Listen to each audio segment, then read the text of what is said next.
Catherine le matin. Voici le Doc Mayou. Écoute, j'ai hâte qu'on ait une dénonciation qui va s'intituler comme suit. Balance ton porc et ta truie de mer.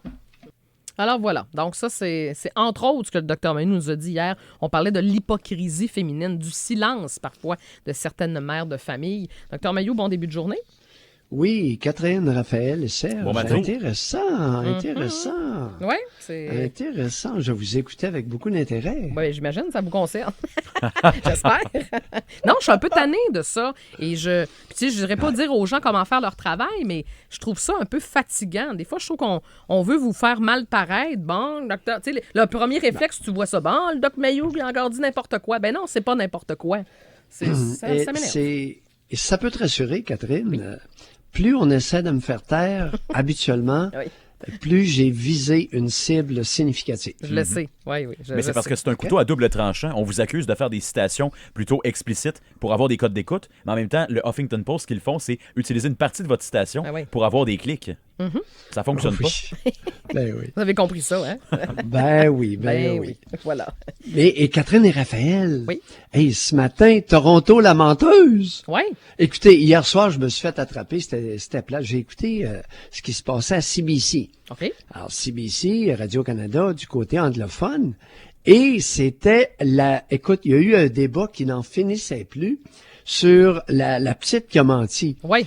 Et les pirouettes, au lieu de parler de mensonges, l'événement ne s'est pas produit. Et écoute, le mot, c'était pissant de les entendre se contorsionner. C'était fascinant. Juste si vous me permettez, Dr Mayou, replacer le contexte pour les auditeurs qui ne sont peut-être pas au courant. Une jeune fille de 11 ans qui disait avoir été attaquée par un homme qui avait découpé son hijab alors qu'elle se rendait à l'école avec son jeune frère. Et ça avait attiré l'attention de Justin Trudeau et ça l'avait fait réagir un peu plus, on avait des larmes encore. Là. Mais là, hier, la police de Toronto a publié un communiqué disant que les événements ne se sont jamais produits. Fait qu'elle a menti. Écoute. C'est que, mesdames et messieurs, vos petits chérubins peuvent mentir. Maintenant, la question que je me demande, c'est est-ce que votre chérubin ment plus que vous ou moins? J'aime la question. Peut-être autant. Peut-être génétique. Hein? Ça se peut qu'il y ait des exemples. Peut-être que papa et maman, ils nous mentent un peu. Ça doit être correct, peut-être. Des mensonges blancs, comme on les appelle. Écoute. Et puis là, j'ai vu le voilé. Il y avait un individu voilé qui pleurait, prétextant être la mère des enfants des deux petits menteurs. Mais ça, écoute, c'était un individu voilé. Mm-hmm. Alors, ça aurait pu être un homme, une femme, pas un oiseau, par exemple, parce que ça ressemblait à une personne humaine.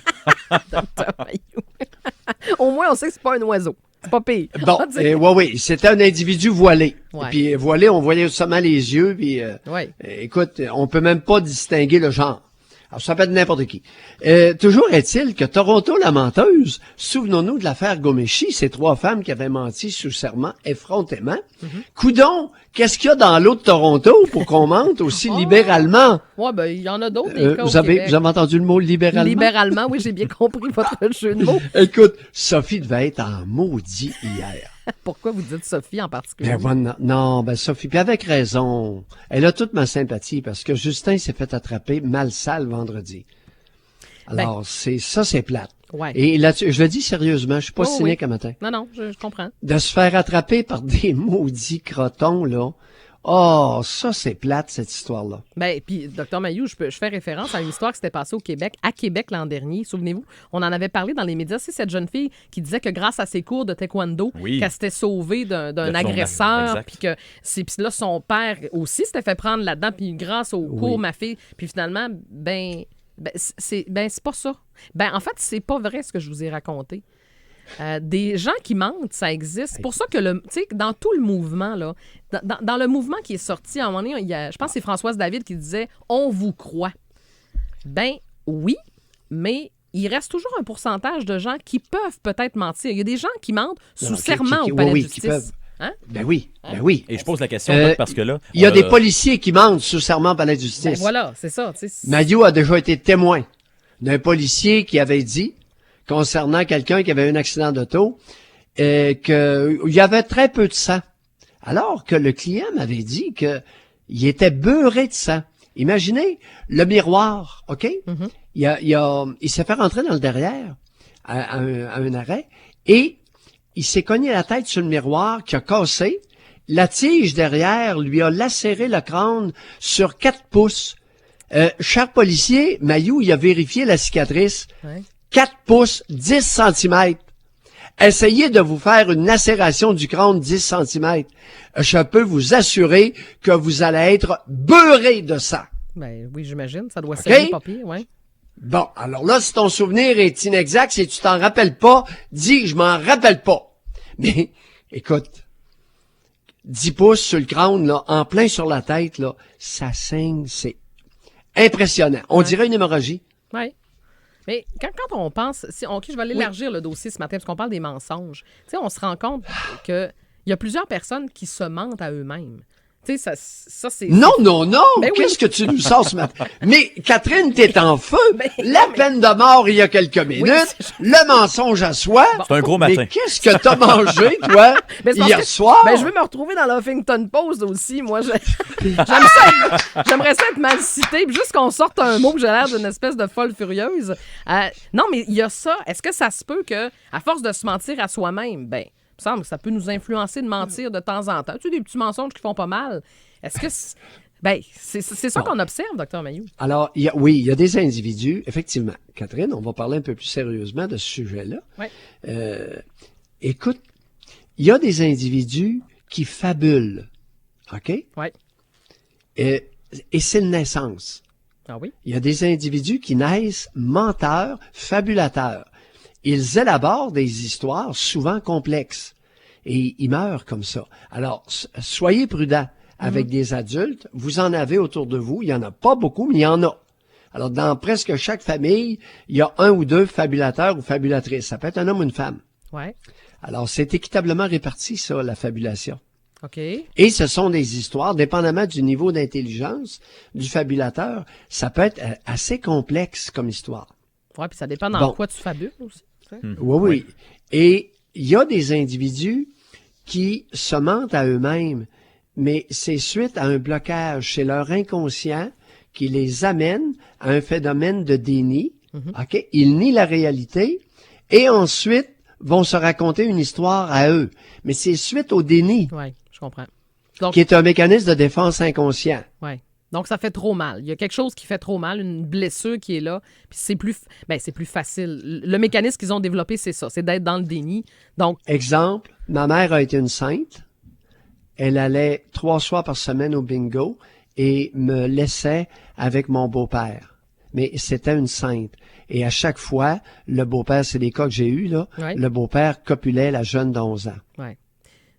OK. Mais ma mère, c'était une sainte, docteur. Oui. Je vais revenir à votre émission avec Josée. Je suis fatigante avec ça cette semaine. Je vous ai écouté beaucoup la semaine passée. Et vous aviez quelqu'un en ondes, une femme, qui parlait de la relation qu'elle avait ses parents. Puis elle parlait, entre autres, qu'elle avait été agressée par son père. Mais au départ, elle a commencé à parler de sa mère, le comportement. Mais elle ne voulait pas en parler. Elle l'a dit brièvement, puis tout de suite, elle a passé à son père et vous l'avez ramené à 3 reprises. Attendez, parlez-nous de votre mère. Attendez, vous l'avez ramené 3 fois et elle a fini par dire que sa mère, était pas correcte. Puis, vous comprenez? Donc, l'exemple était concret et parfait de ce que quelqu'un... Tu sais, on parlait du déni, là, c'est exactement ce que l'auditrice nous racontait. C'était fascinant. Alors, au Québec, le sujet qui va être l'objet du plus grand nombre de dénis, c'est la mère. Parce que elle est la personne qui donne la vie, qui enfante. Elle est la personne la plus importante pour tous les êtres humains qui ont un minimum de sensibilité. J'exclus les déficients puis certains autistes sévères, là. Ils n'ont pas conscience de...